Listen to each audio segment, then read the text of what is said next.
ሰላም፣ እንዴት ናችሁ? እንዴት ሰነበታችሁ? እንዴት ከረማችሁ? ትንሽ ተጠፋፍተን ከረምን መሰለኝ። መሰንበቻውን አዘቦቱን በሙሉ በተለያየ ጉዳይ ወዲያና ወዲህ ስንል ከረምንና ረፍቱን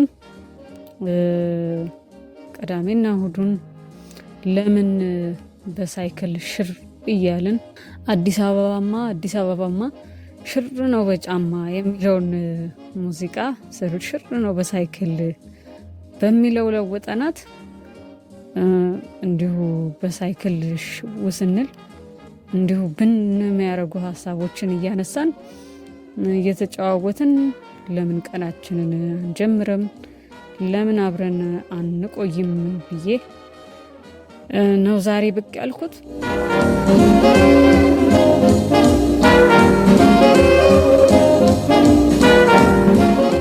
ሳይክል እንግዲህ በጣም ጥሩ የህይወት ምሳሌ ተደርጎ የሚነሳ ነገር ነው። ታዋቂው ሳይንቲስት በሳይንሱ ስሙ ለዘመናት ታዋቂ ሆነው አልበርት አንስታይን አንድ ደብዳቤው ላይ አውቶባዮግራፊ ላይ ግለ ታሪኩ ላይ ራሱ ያካተተው ዘወልድ አዛይሲት ይመስለኛል። እዛ ላይ ለአንድ ወዳጁ የሚጽፋት ደብዳቤ ላይ ህይወት እንደ ሳይክል ናትና በሁለቱም ፔዳል ባላንሱን ጠብቀህ እየመታህ ካልሄድክ ትወድቃለህ ብሎ ስለ ህይወት የመሰለው ነገር ለዘመናት ይነገርለታል። በጣም ትክክለኛ አባባል ይመስለኛል። አውሮፓ ባለፈው ሳምንት እንደምታስታውሱት በፀሐይ ግርዶሽን እየተመለከተች አውሮፓውያኖቹ እንበል እየተመለከቱ ሲፈነድቁ ያን የሚያዩበትን መነጽር ሲሸምቱ ገበያው ላይ እጥረትም ተፈጥሮ ነገሩን ከፍ ብሎ አንዳንዶቹ በፕላስቲክ ሁሉ ሰርተው ይሄንን ነገር ኤክስፒሪየንስ እንዳረጉት ይነገራል። እቺ የፀሐይ ግርዶሽ ከ27 ዓመታት በፊት ነበር የታየችው። ከአሁን በኋላ እንግዲህ ቆይታ ነው የምታየው የሚል ኢንፎርሜሽን ሰምቻለሁ። የምትታየው የሚል ኢንፎርሜሽን ሰምቻለሁ። በሚቀጥለው ዓመት ነው የሚልም ሰምቻለሁኝና ምን እንደሚሆን እንግዲህ እናያለን። እና ይሄ እውነት ምን አስታወሰኝ? በጣም የምወደው ብዙ ሀሳቦችን የሚያነሳው የአይዛክ አዚሞፍ ዘ ናይት ፎል የሚል አንድ በጣም ቆንጆ አጭር ልቦለድ ሾርት ስቶሪ እሱ በ21 ዓመቱ የጻፈው በኋላ ደግሞ ፊክሽን አድርጎ 1990ዎች ውስጥ የጻፈው አንድ ታሪክ ትውስ አለኝ። ይሄ እውነት የሚከሰተው እንዲሁ በፀሐይ ግርዶሽ ነው። ግን ያ የፀሐይ ግርዶሽና የኛ የፀሐይ ግርዶሽና የነሱ የፀሐይ ግርዶሽ በፍጹም የማይገናኝ አይነት ነው። እዛ ታሪክ ውስጥ ሌሊት የሌለበት አንድ ፕላኔት ነው። ስሙን ዘነጋሁት የፕላኔቱን። ግን ይሄ ዓለም 7 ፀሐያት ነው ያሉት። አንደኛዋ ፀሐይ ስትጠልቅ ሌላኛዋ ብቅ ትላለች እንጂ ሌሊት የሚባል ነገር አያውቁም። ይሄ ነገር ግን በ2079 ዓመት አንዴ የሚፈርስ ይሆናል እና በእነዚህ ዓመታት አንዴ ጨለማ ነው የሚሆነው። እነዚህ ፀሐዮች በሙሉ ይከስማሉ እና እስከዛሬ ሰዎቹ አሉ ብሎ ማይገምቷቸውን ከዋክብት ያያሉ። እና በዚህ ጊዜ እነዚህን ከዋክብት ባዩ ጊዜ በቃ ፈጽሞ እብደት ነው እና ጨለማው የሚያሳብዳቸዋል። ምክንያቱም የሰው ልጅ እንዲህ አይነት ከለመደው ነገር ውጭ አዲስ ነገር ሲመጣ አእምሮ መቋቋም ስለማይችል አግሮፎቢያ የሚባል ደግሞ ብርሃን ራሱ በራሱ አንድ ሰፊ ነገርን እንዳንጋፈጥ ያደርገናል ብለው ስነ ልቦና ሰዎች ያነሳሉ እና እሱንም ይጋፈጣሉ። ሁለት አይነት የስነ ልቦና ከባድ ችግር ይፈጠራል። ከዋክብቱን የሉም ብሎ የእኛ ፀሐያት ብቻ ነው ያሉት ብሎ ስለሚያምኑ እነዚህ አዳዲስ ከዋክብቶችን ሲያዩ ያብዳሉ። እና ጸሐፊው የዚህን ሀሳብ መነሻ የዚህን ታሪክ መነሻ ስቶሪ መንደርደሪያ ያደረገው ኤመርሰን የሚባል በአሜሪካን ሀገር ስነ ልቦና ውስጥ የስነ ልቦና ዘመናዊ ስነ ልቦና አባት የሚባል ሰው ነው። ሰዎች በሺህ ዓመት በሚሊዮን ዓመት አንዴ እነዚህም በሙሉ በሰማይ ላይ ማያቸውን ከዋክብት ቢያይ ኖሮ ያብድ ነበር ሳይሆን ያመልካቸው ነበረ ብሎ ጻፈ። አይዛክ አዚሞቭ ግን በጭራሽ አይሆንም፣ እንደውም በተቃራኒ ነው ሊሆን የሚችለው ብሎ በማሰቡ ሊያብዱ ነው የሚችሉት ሰዎች ድንገት እንዲህ አይነት እንግዳ ነገር ሰማይ ላይ እንትን ቢልባቸው ለዛውም ጨለማ ሆኖ ሊያብዱ ነው የሚችለው። ምክንያቱም አሁን ፀሐይ ስትጠልቅ ነው በደንብ ከዋክብቶቹን ሰማይ ላይ ማታ ማታ ማየት መመልከት የምንችለው ብሎ በማሰብ ነው ይሄን ታሪክ የጻፈው። ሚሼል ፋውኮልት የሚባል ፈላስፋ ኃይል ነው እውቀትን የሚፈጥረው እንጂ እውቀት ኃይልን አይፈጥርም ብሎ አንድ አይነት አስተሳሰብ ያነሳል። ለዚህም እንደ መነሻ የሚያነሳው ለምሳሌ የሃይማኖት ተቋማት ማህበረሰቡ ላይ ኃይል ስልጣን ባላቸው ዘመናት የዚህ እውቀት ፈጣሪዎች የሚሆኑት ሃይማኖት ተቋማት ናቸው። ለምሳሌ ዓለም ላይ ከጥቂት ዓመታት በፊት አሁን ዩኒቨርሲቲ የሆኑት በሙሉ እነ ኦክስፎርድ ሌሎችም ትልልቅ ተቋማት ገዳም ነበሩ እና የእውቀት ምንጩ ድሮ የሃይማኖት ተቋማት ናቸው። እውቀት የሚመነጨው ከነዚህ ከሃይማኖት ተቋማት ነው። አሁን ደግሞ ሳይንስ እያየለ መጥቶ በእኛ ዘመን በእኛ ዓለም ሕክምና ለማይፈታው ነገር ነው፣ ለማይፈታው ጉዳይ ነው ወደዛ የምንሄደው፣ ወደ ሃይማኖቱ የምንሸሸው እና አሁን ደግሞ ሳይንሱ ነው ፓወር ያለው ኃይል ስልጣን የሳይንስ ነው፣ የሳይንስና የቴክኖሎጂ ነው። እንዲያውም እነ ኦልደስት ሃክስሊ አይነት በኒው ብሬቭ ወርልድ እንደተነበዩት ከሆነ ወደፊት የሳይንስ አምባገነን ሰዎች ይመጣሉ፣ ሰውን ሁሉ መፍጠር ይጀምራሉ። ሰው በሞራሊቲ ስላልረቀቀ ፍራንክስታይን ላይ እንደምናየው አይነት ችግር ይከሰታል ነው የሚሉን። ሳይንስ በራሱ እስካሁን ሞራሊቲን ዲቨሎፕ አላደረገም። ሞራሊቲ በራሱ ምንድን ነው የሚለውን የሰው ልጅ መልሶ ያልጨረሰው ነገር ነው። አንዳንዶች ሞራሊቲ ለሌሎች ሳክሪፋይስ ማድረግ ኮንሸንስ የሚለው ነገር እንደ ኢቮሉሽኒስቶቹ ሁለት አይነት ሀሳብ አላቸው። አንዳንድ ዲቨሎፕ የሚያደርግ ነገር ነው፣ እያደገ የሚመጣ ነገር ነው። ከሆነ ዘመን በፊት ሰዎች ንብረት ባልነበራቸው ዘመን አንዱ የአንዱ ንብረት ይሄ የኔ ነው ከሌ የኔ ነው ምናምን የሚባል ነገር በሌለበት ዘመን ያለው የሞራል ግራውንድ እና አሁን ያለም ሞራል ግራውንድ ወደፊት የሚኖረው ሞራል ግራውንድ በዝግመተ ለውጥ ከፍ ከፍ እያለ እየተቀያየረ የሚመጣ ነገር ነው። አንጻራዊ ነው። ደግሞ መቼም ቢሆን ሞራል የማይቀየር ነገር ነው። የሰው ልጅ የስነ ምግባር ስታንዳርድ ብሎ የሚያስቡ አሉ። ብዙ ክርክሮች አሉ እና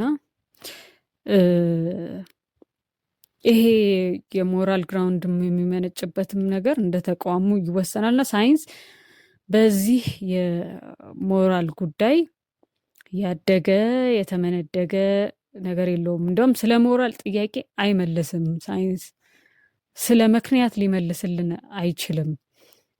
እንዲያውም ቅድም ያነሳነው አነስታይን ሃይማኖት ሊኖረው የሚገባው ሳይንስ ቲዮሎጂካል የሆኑ እና የምክንያት የፐርፐዝ ነገሮችን ሊሰጠን ስለማይችል ነው። ዓለም እንዴት እንደተፈጠረች ሊነግረን ይችላል፣ ግን ዓለም ለምን እንደተፈጠረች ሊነግረን አይችልም። የሰው ልጅ እንዴት እንደተገኘ መልስ ሊያገኝ ይችላል፣ ግን ሰው ለምን እንደተፈጠረ ሊነግረን አይችልም ብሎ ያነሳሉ። እንዳ ሳይንስ ይህንን አይመልስም። በዚህ ረገድ ጉለት አለበት። ስለዚህ የስልጣንም ሲይዙ እነዚህ ሳይንቲስቶች አሁን ካለን የራሳቸውን ፍላጎትና የሰውን ፍላጎት የሚገነባው በራሱ ግንዛቤና ሞራል ባለበት ሞራል ግራውንድ ስታንዳርድ ስለሚሆን ጥሩ አይሆንም ብለው እነ ኦልደስት ሃክስሊ ያነሳሉ። ወደፊት የሚመጣው ሳይንስ ከፍ እያለ ሲሄድ እንዲያውም አሁን አንዳንድ ነገሮች እያየን ነው። ብዙ የኢፍትሐዊ የሆኑ ዓለምም ነው የምትጠብቀን ብለው የሚከራከሩ ብዙ አሳቢዎች አሉ። ከነዚህ ውስጥም ፖለቲካ ሁሉ ሆኖ የፖለቲካ ተመራማሪዎች ሳይንቲስቶች መጽሐፍ እስከ መጽሐፍ የደረሱበት ነው። አንዱ በዘመናችን በሊብራሊዝም እሳቤው የምናውቀው ፍራንሲስ ፉኪያማ ነው።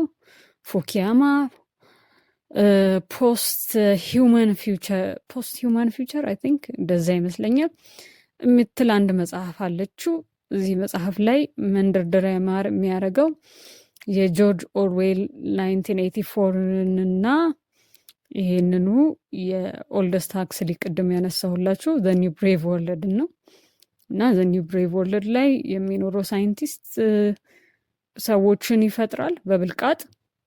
ከዛ በኋላ እነዛ ህፃናት ቤተሰብ የሚባል ነገር እንዳያውቁ ማንም የማንም ፕሮዳክቲቭ ብቻ መሆን አምራች ብቻ እንዲሆንና የሰው ልጅ ኢስቴቲካሊ ማለት በውበት ሊያገኛቸው የሚችሉ እርካታዎችን የሚያጠው እንዲሆን፣ ለምሳሌ ተፈጥሮን ማድነቅ በራሱ በዛ የሚገኙ ነገሮችን ቁጭ ብሎ ማሰብ መፈላሰፍ እነዚህን ነገሮች እንዲያጣ ያደርጋቸዋል። ምክንያቱም ለምሳሌ አበባ እያሳየ በኮረንቲ እንዲነዝራቸው ያደርጋል። ስለዚህ ህፃናቶቹ አንኮንሸስሊ አበባ እየጠሉ ነው የሚያደርጉት። ቤተሰብ የሚባል ነገር አይኖርም። እንደዚህ አይነት ዓለም ይፈጥራሉ ብሎ ነው ኦልደስት ሃክስሊ የሚያስጠነቅቁትና ሳይንስ ስልጣን እየኖረው ሲመጣ ይሄን ያመጣል መጠንቀቅ አለብን ብሎ የሚያነሱ አሉና ይሄን መጽሐፍ ላይ የምናየው ከአንድ የሚሆን አቅጣጫ ከአንድ በኩል የሚመጣ የሰው ልጅ ግንዛቤ አፕሪሄንሽን የምንለው ወይም ደግሞ ኮንሽስነስ ንቃተ ህሊና ገደል ይከታል። ሁለቱ ይሄ ዩኒየን የሳይንስና የሃይማኖት ወይም የሞራሊቲን የሚያስተምሩ የሰው ልጅ እሳቤዎች ጋብቻ ያስፈልጋል የሚል መልእክት ያለው መጽሐፍ ነው ይሄ መጽሐፍ።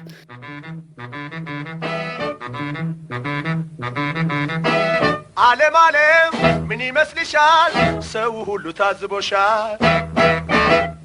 ስመ ጠቅላላ ዓለም መልከ ብዙ ሁሉም ተሸክመሽ ኖሮ ከነጓዙ ሃይማኖቱ ይሄ ነገር እንደሚመጣ ተረድቷል። ያንን የተረዳው ብዙ ጊዜ ሃይማኖት መጽሐፍት ላይ ከጥንት የመጡ ናቸው። ምክንያቱም የሰው ልጅ ከሳይንስ በፊት ሃይማኖትን ነው ዲቨሎፕ ያደረገው። እርሻ ማረስ ሲጀምር፣ ሴትል ማድረግ ሲጀምር ሃይማኖትን ነው። ስለዚህ ለዘመናት ያለውን እውቀት ያጠራቀመው በሃይማኖት መጽሐፍት ውስጥ ነው። ለምሳሌ ለዚህ ምሳሌው መጽሐፈ ሄኖክ ነው። መጽሐፈ ሄኖክ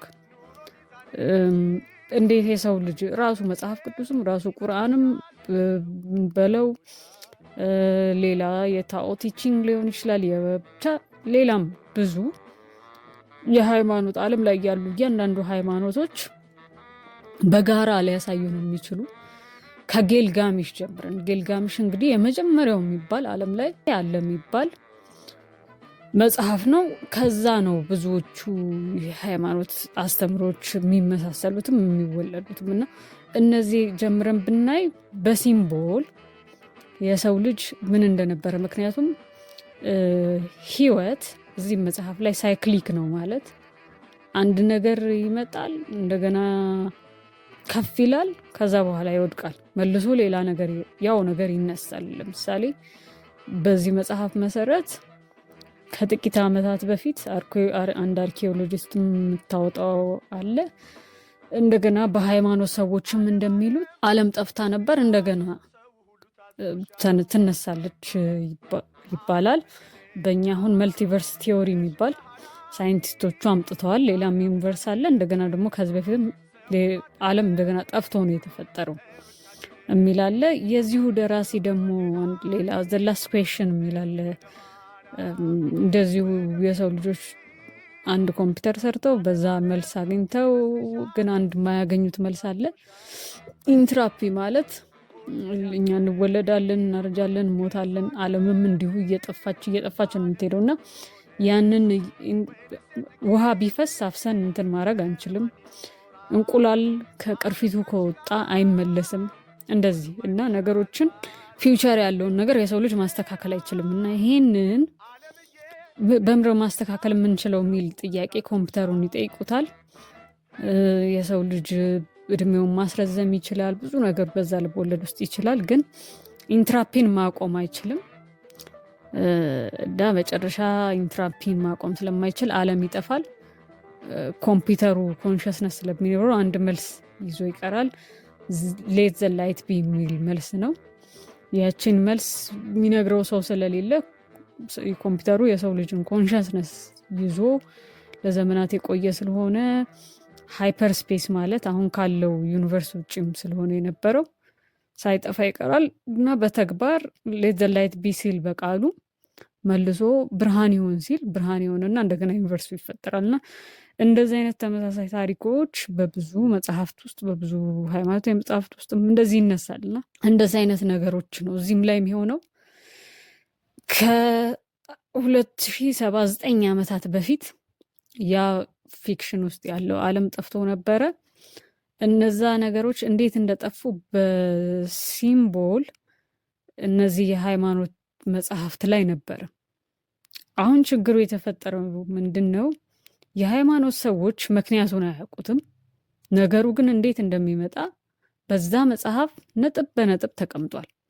የሳይንስ ሰዎች ምክንያቱን ያውቁታል፣ ግን እንዴት ነገሩ ሲመጣ ፕራክቲካሊ ምን ሊሆን እንደሚችል አያውቁትም። አንዳንድ ጊዜ ብዙ አይዲዮሎጂዎች ዋጋ ማይኖራቸው አይዲያሊ የሆነ ነገር ያውቁታል፣ ፕራክቲካሊ ግን ሲመጣ በሰው ልጅ ስነ ልቦና ላይ የሚያመጣው ለውጥ ቢታወቅ እንኳን ቢዘረዘር እንኳን መሬት ላይ ሲወርድ ሌላ ነገር ነው የሚሆነው እና እነዚህም ሳይንቲስቶች ያውቃሉ። እነዛ ከዋክብት ፀሐዮች በዚች አርኪኦሎጂስት ሴት ምክንያት እነዛ ፀሐያት በሙሉ እንደሚጠፉ አውቀዋል። በዛም ጊዜ አይተዋቸው ማያውቁ ከዋክብቶች እንደሚታዩ ያውቃሉ።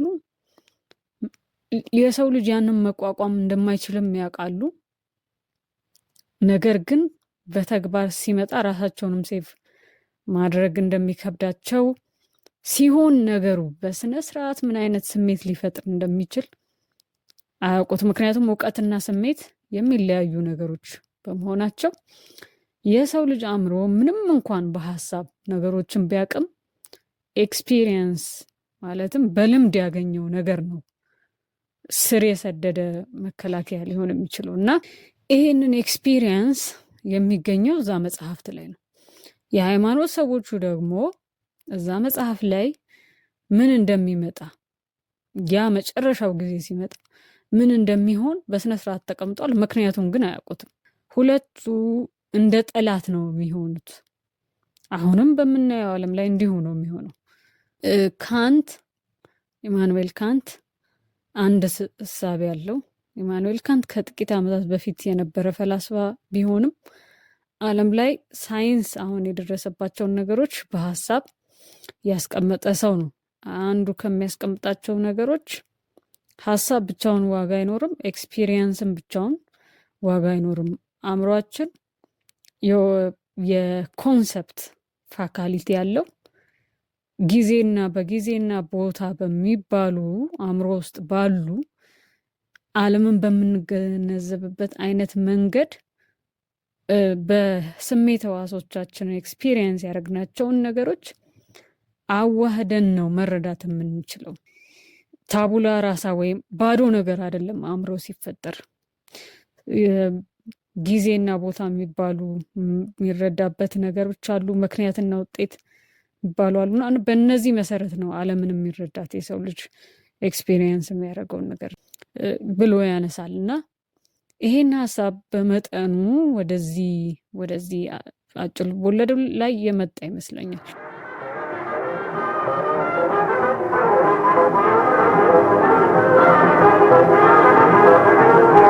ባህር ውቅያኖስ በረሃ ጫካንም አቋርጦኝ የሚሄድ ፍጡር አይገኝም እያል ዘዴ ፈጥረሽ ህዝቡ ቢሳነፍም አንቻለም በክፋት ሾህ የታጠርሽው አንቻለም በድንቁርና ተውጠሽ ነበር በጉም መድኃኒቱን አገኙልሽ ሊቃውንቱም አንቻለም እንግዲህ አትኩሪብን አትንደላቀቂብን ሊቃውንቶች ብዙ አሉን። ሳይንቲስቶቹ ያንን ነገር ያውቃሉ ምን እንደሚሆን፣ ግን ኤክስፒሪየንሱን ስለሌላቸው ሰዎችን ራሳቸውንም ከማበድ ሊከላከሉ አልቻሉም። ቤቶች ይሰራሉ፣ ምክንያቱም ጨለማ በፍጹም አይተው አያውቁም። ጨለማም እንደሚመስል እዛ ታሪክ ውስጥ እዛ ፊክሽን ውስጥ ያሉ ሰዎች ስለ ጨለማ በፍጹም የሚያውቁት ነገር የለም እና አንዳንድ ቤቶች አንዳንድ ዋሻዎች እየፈጠሩ ጨለማ ማለት የማያውቁት ግን ዝም ብሎ እንደ ተረት የሚወራ ነገር ነው። ስለዚህ አንድ ክፍል ሁሉ መጨረሻ ፀሐዮቹ ጠፍተው አንድ ፀሐይ ቤታ የምትባል ብቻ ስትቀር ምን አይነት ነገር ይሞክራሉ ሳይንቲስቶቹ? አንዲት ቤት ይከራዩና በሙሉ ዘጋግተውት ክፍሉን ብርሃን እንዳይገባ ከላይ ጣሪያውን ይበሱና ትንሽዬ ቆርቆሮ ነገር አድርገው ይከድኑታል እና በማብሪያና በማጥፊያ እየከፈቱ እየዘጉ ያ ምን ሊሆን እንደሚችል ይሞክራሉ እና እዛ ቤት ውስጥ ሲሆኑ ራሳቸው እስከ ዛሬ ድረስ እና ጨለማን የመፍራት ማለት ነው እና በዛ ጭር ታሪክ መሰረት ጨለማን ስለሚፈሩ መቋቋም ስለማይችሉ ይነኩታል። እንዴት ማለት ነው? የሆነ ነገር ሲበላል ላለማከክም ከመሞከርም ይበዛል። ልክ ሽንት ሲወጥረን ሽንቱን እስከሆነ ያክል ጊዜ ልንይዘው እንችላለን፣ ግን ከዛ በላይ አንችልም አይነት እና የዛ ዓለም ሰዎች እንደዛ ናቸው። ጨለማ ውስጥ በፍጹም መቆየት አይችሉም። ምክንያቱም ሌሊት ሆኖ አያውቅም። ፀሐዮች እየተፈራረቁ ይወጣሉ። በእንግሊዝ የሚባለው ተረት በዛ እውነት ነው። ዘሰን ኔቨር ሴት ኢን ዘ ብሪቲሽ ኢምፓየር የሚባለው ነገር በዚህ ዓለም ላይ በዚህ ዩኒቨርስ ላይ በፍጹም ፀሐይ አይጠልቅም፣ አትጠልቅም። 7 ፀሐያት አሉ። ተራ በተራ ኤነርጂ ሶርስ ነው የሚሆኑት እና አይጠልቁም። እና እንደዛ አድርገው ሊያረጉ ሞክረው ነበር፣ አልተቻለም። እቺ አርኪኦሎጂስት የራሷን ክርክር ታቀርባለች። ጋዜጠኛው እየቀለደም ቢሆን ይዘግባል። እነዚህ ደግሞ በሃይማኖት ተቋም ውስጥ ያሉትም ሰዎች ደግሞ ነገሩን ዘ ቡክ ኦፍ ሬቨሌሽን የሚባል አላቸው። የመገለጥ መጽሐፍን ብለው እዛ ላይ እንደተነገረው ከሆነ ዓለም ይጠፋል እና የዓለምን መጥፋት የሚያመጡት እነዚህ ሳይንቲስቶች ናቸው ብሎ ነው ምክንያቱም የሚደመድሙት። ስለዚህ እነሱ የሚያደርጉትን ምርምር ለማሰናከል ነው የሚሞክሩት እና ሁለቱ የእውቀት ምንጭ ሊሆኑ የሚችሉ ስልጣን ያላቸው ሳይንስና ሃይማኖት ተቋማት ባለመተባበራቸው ምንም ነገር ሳያድኑ መጨረሻ ይሄንን ላቦራቶሪ ለማጥፋት እንደዛ የሃይማኖት ግሩፖች ወደዚህ ላቦራቶሪ እየመጡ የመጨረሻውም ፀሐይ ድርግም ብላ ትጠፋለች። እነዛ ከዋክብት መታየት ይጀምራሉ። ያው እንዳልኳችሁ ወዲያውኑ ሰዎች ያንን ኮከብ ሲያዩ ያብዳሉ እና ጨለማም ሲሆን የሰው ልጅ ፈሪ ነው የሚሆነው። እና ፈሪ ከሆነ ደግሞ ልክ የአብርሆት ዘመኑ ፈላስፋው ቶማስ ሆብስ እንዳለው ባይሆንም የሰው ልጅ ትንሽ ስርዓት ሶሻል ኮንትራክት በሌለ ጊዜ ግን ይሄ ፈሪ ስለሚሆን ጭካኔው ነው ፕሪቪል የሚያደርገው። ያሉት ሞራል ግራውንዶች በሙሉ ትርምስምሱ ነው የሚወጣው። ይሄ የትኛውም ዓለም ላይ ሶሻል ኮንትራቱ ይፈርሳል። ወዲያውኑ ጨካኝ ነው የሚሆነው። ሰልፊሽ መሆን ነው የሚጀምረው። ኢቭን የገነባውን ነገር በሙሉ ያጠፋል። እዚህ ልቦለድ ላይም እንደምናየው ከተሞችን በሙሉ የሚይዟቸውን ከተሞች የገነቧቸውን ከተሞች ስልጣኔያቸውን ብርሃን ለማግኘት ያቃጥላሉ የሆነ ነገር ምክንያቱም ሲነድ ብርሃን ስለሚሰጥ ማለት ነው። ከተሞቻቸውን በሙሉ ያቃጥላሉ፣ ያነዳሉ፣ ቤታቸውን ያቃጥላሉ። አብዛኛው ስልጣኔ ይወድማል፣ ህንፃው በሙሉ ይወድማል። ምክንያቱም የሆነ ነገር ሲቃጠል ብርሃን ለማግኘት እና ለመትረፍ አንዳንድ የተሰሩ ዋሻዎች ቤት ውስጥ ምናምን አይገቡም። ምክንያቱም እዛ ውስጥ ሲሆኑ ግድግዳው ላያቸው ላይ የሚወድቅ ነው የሚመስላቸው ጨለማን አይተው ስለማያውቁ ኤክስፒሪየንስ አድርገው ስለማያውቁ ማለት ነው። እና እንግዲህ እነዚህ ሰዎች የሚጋፈጡት የስነ ልቦና ህመሞች ኒክቶፎቢያ ነው መሰለኝ የሚሉት፣ በስነስርዓት ላልጠራው እችላለሁ። ፍራቻ፣ ከፍተኛ የሆነ ፍራቻ፣ የጨለማ ፍራቻ፣ አግሮፎቢያ፣ ሰፊ ነገርን መጋፈጥ አለመቻል፣ ምክንያቱም ብርሃን በራሱ አንድ የሚጋርድ ነገር ስለነበር። ሌላው ደግሞ ክላስቶፎቢያ ነው የሚሉት መሰለኝ ይገጥሟቸዋል። እና በዚህ ምክንያት በቃ ዓለም ትርምስምሶ ያወጣል። አንድ ሌሊት ነው የፈጀው ይሄ ነገር፣ ግን በአንድ ሌሊት ውስጥ ስልጣኔ በሙሉ ይወድማል። ከዚህ የሚተርፉ አርኪኦሎጂስቷ እና የተወሰኑ ሰዎች ይተርፋሉ እና የሆኑ ዩኒቨርሲቲ ሶሳይቲዎች ይኖራሉ፣ እንደገና ስልጣኔ ለመመለስ ይሞክራሉ።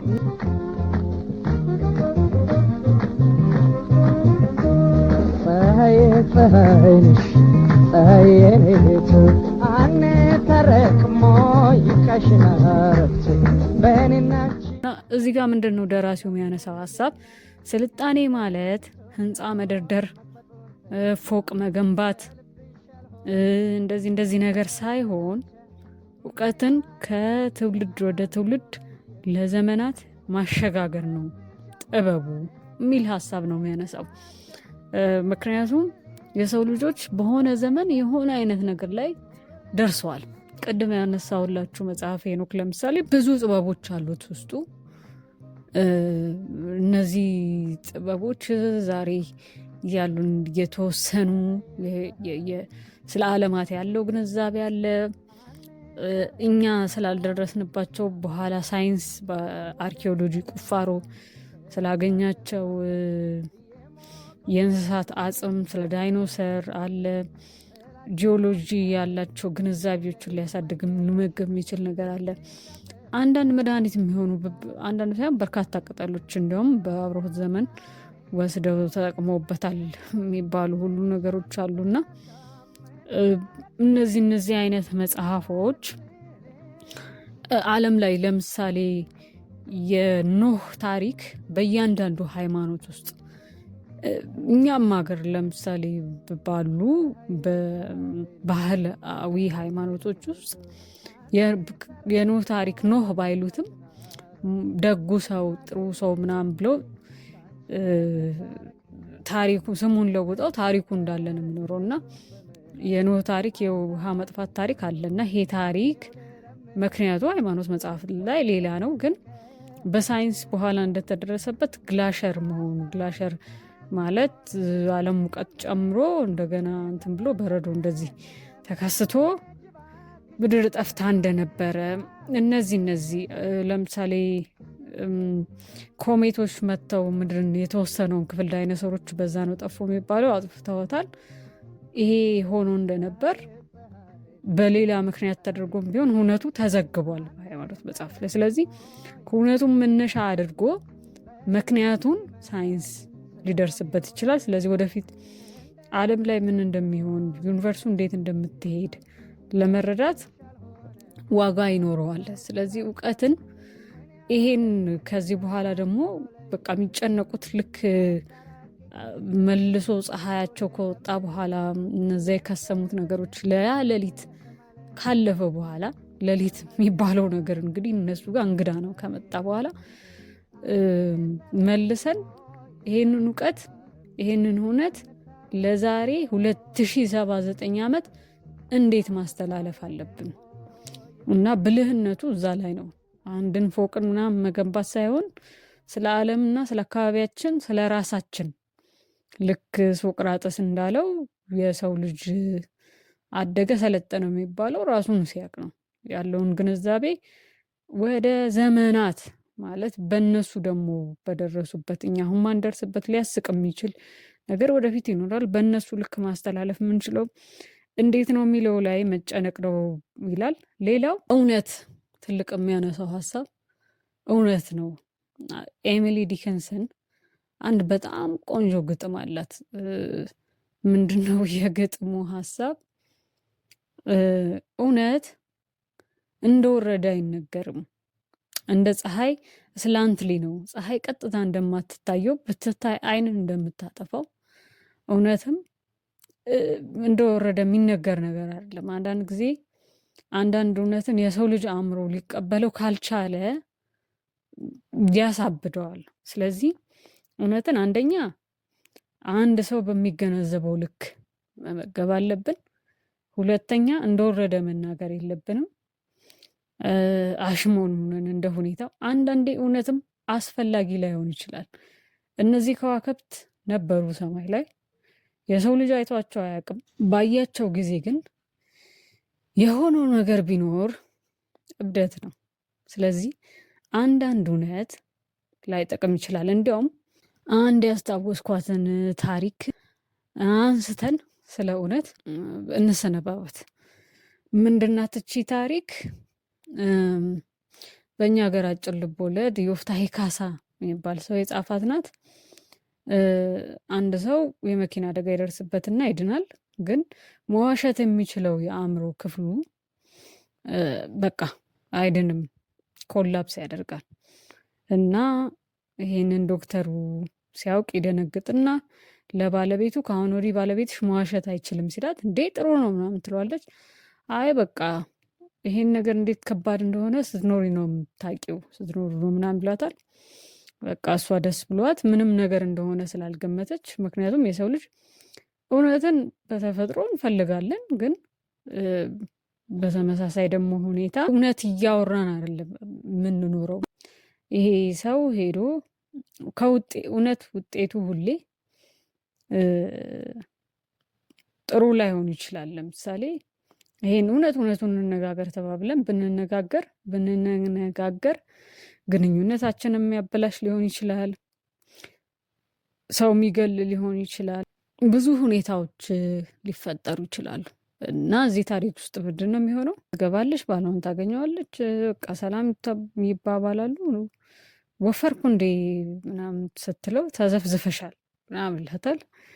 እንደገና እናትና አባት ሊያገኙ ይፈልጋሉ ምናምን ስትለው አይ እኔ እንዲያውም በፍጹም ላገኛቸው አልችልም ምናምን ይላል። ከዛ ነገሩ እየገባት ይሄዳል። ከእናትና አባቷ ጋር ከማገናኘት ይልቅ በጀርባ ሳያዩት ይዛው ትሄዳለች። ታክሲ ውስጥ ይገባሉ። እንደሚያውቀው ሰው ያገኛል። በጣም ሰላም፣ እንዴት ተሻለ፣ በጣም ደስ የሚል ነው ምናምን ይለዋል። ምክንያቱም ከትልቅ መኪና አደጋ ነው የተረፈው። ከዛ ኑሮ ምን እባክህ ምናምን እያለ ሲያወራ ያ ሰው ዘይት እየሸጠ እንደነበረ ያውቃል። ምን አንተ ደግሞ የሁሉ ዘይት አጭበርብረህ ህዝቡን እንትን ብለው አንተም ደግሞ ታማራለህ ምናምን ብሎ እዛው ታክሲ ውስጥ ያዋረደዋል። ሰውየው ደንግጦ ከታክሲ ይወርዳል። እንደገና አሁንም ሌላ ሰው ያገኛል። እንዲሁ ከሌላ ሰው ጋር በቃ ከነፍስ አባታቸው ጋር ሁሉ ተገናኝተው ትንሽ ቀመስመስ አድርገው ነበር የመጡት።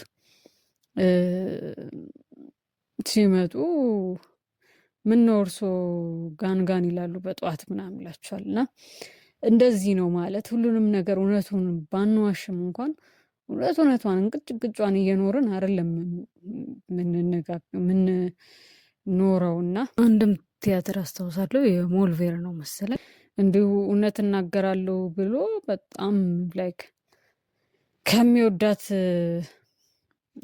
ሚስቱ እንኳን መጨረሻ የተለያየ ሰው እና እሷ ልታድነው እንዲያውም እንዲዋሽ እያደረገች እንደዚህ ኖራ በኋላ አውቆ ከእሷ ጋርም ተለያይቶ በቃ እውነት ለመናገር እየተናገርኩ ኖራለሁ በሚለው መርሁ ምክንያት ከከተማ ተነጥሎ መጨረሻ ዋሻ ውስጥ ብቻውን የኖረ አይነት ፕሌይ፣ እንደዚህ አይነት ቲያትር ትዝ ይለኛል። ለማንኛውም ናይት ፎል ላይ አንደኛ ሞራሊቲ የሚባለው ነገር አንጻራዊ እንደሆነ ሰዎች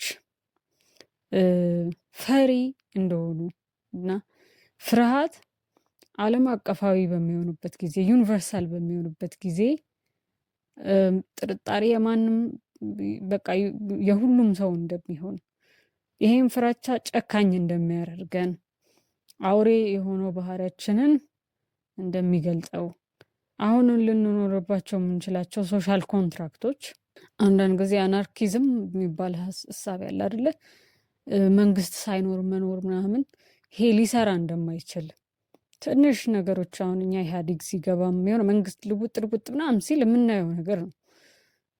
በእኛ ሀገር ደረጃ እንኳን ኢህአዴግ ልክ ገባ ሲባል ግንቦት 20 ቀን ብዙ ታሪኮች አንብበናል፣ ባንኖርም ሰምተናል። በቃ ሰዎች ግን ቀበሌ ሄደው አብዛኛው ሌባ ይሆናል እንደዚህና ሞራል የሚገነባው አንጻራዊ እንደሆነ ባለው በጊዜው በሁኔታ ውስጥ የሚቀያየር ነገር መሆኑ ስልጣኔ ማለት ህንፃን መገንባት ሳይሆን እውቀትን ማሸጋገር እንደሆነ ከአንድ አቅጣጫ የሚመጣ እውቀት የትም እንደማያደርስ ምክንያቱም የሰው ልጅ በሃይማኖትም በሳይንስም በእንደዚህ የገነባቸው ነገሮች የየራሳቸው ዋጋ እንዳላቸው እና የሁለቱንም ፓወር አለመንጠቅ ወይም የሁለቱ ውህደት እንደሚያሻ እውነትም ቀላል የሆነ ነገር እንዳልሆነ ያነሳ ይመስለኛል። አመሰግናለሁ። ዘና በሉ። መልካም የእረፍት ጊዜ ይሁንላችሁ። ቻው።